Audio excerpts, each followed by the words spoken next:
సత్యము వారిని ప్రతిష్ఠ చేయము, నీ వాక్యమే సత్యము. అవును, దేవుని వాక్యమే సత్యము. ఆ వాక్యమే మనలో నివసిస్తుంది. రోమ 10:8.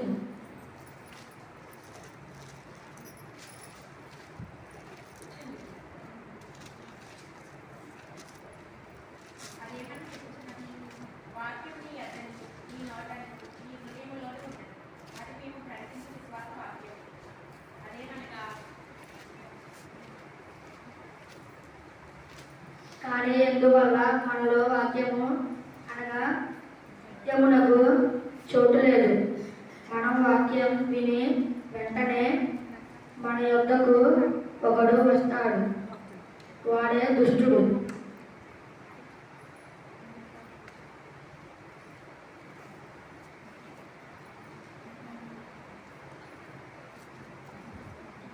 అపవాది.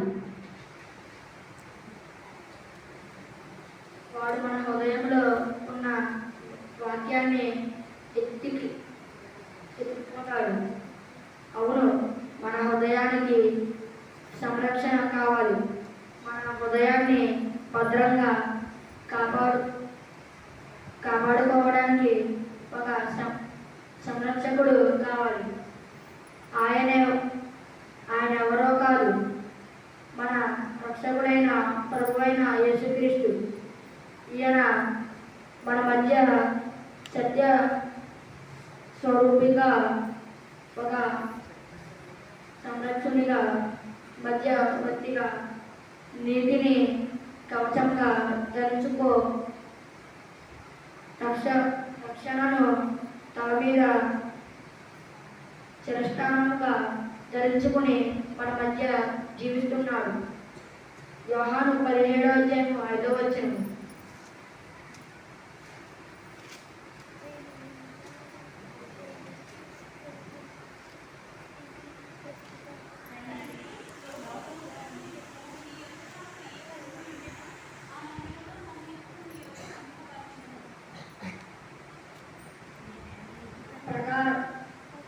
ప్రకారం ఈయన మనందరి పక్షముగా ప్రార్థించడు. నీవు లోకంలో నుండి వారిని తీసుకుని పొమ్మని నేను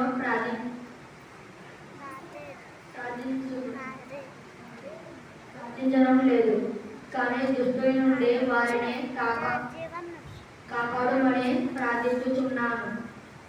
వాక్యము మన హృదయంలో భద్రంగా ఉండాలంటే మనకొక ఆయుధం కావాలి. అప్పుడు అపవాది ఆ వాక్యాన్ని ఎత్తుకుని పోలేడు. ఎఫెసీ 6:11.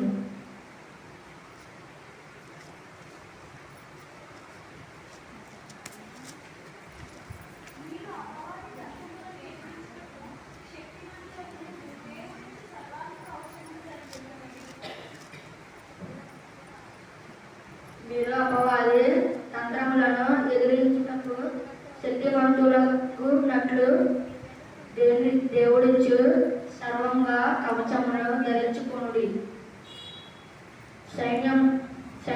సైనికుడు యుద్ధానికి వెళ్ళేటప్పుడు ఏ విధంగా అయితే ఆయుధాలను అనగా గన్స్, బాంబ్స్, మిసైల్స్ తీసుకొని వెళ్తాడో అదేవిధంగా మనం కూడా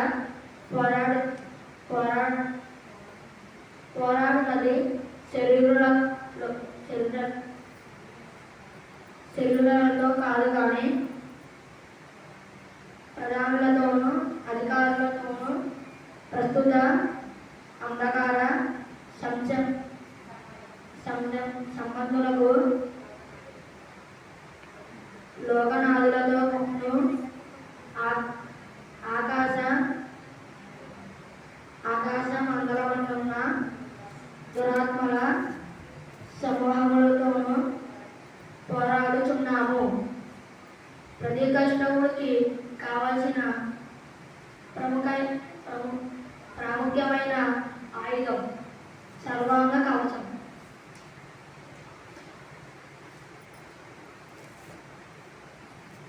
ఈ సర్వాంగ కవచంలో 6 ఆయుధం కలిగి ఉన్నవి. 1. మీ నడుమునకు సత్యమున దాటి. 2. నీతి అనుమయమారు. 3. పాదములకు సమాధాన సువార్త వలనైన సిద్ధమనసు. 4.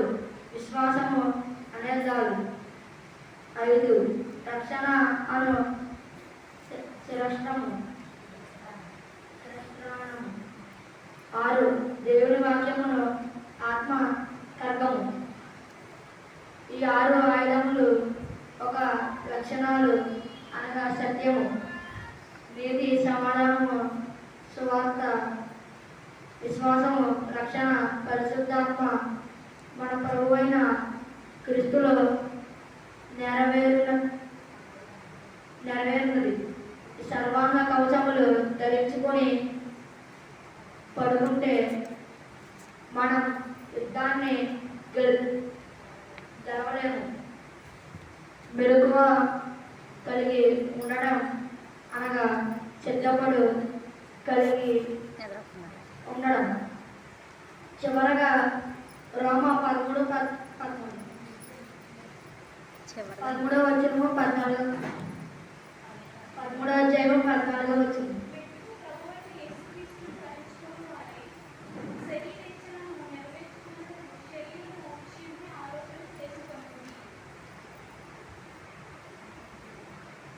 ప్రకారం మెట్టుకు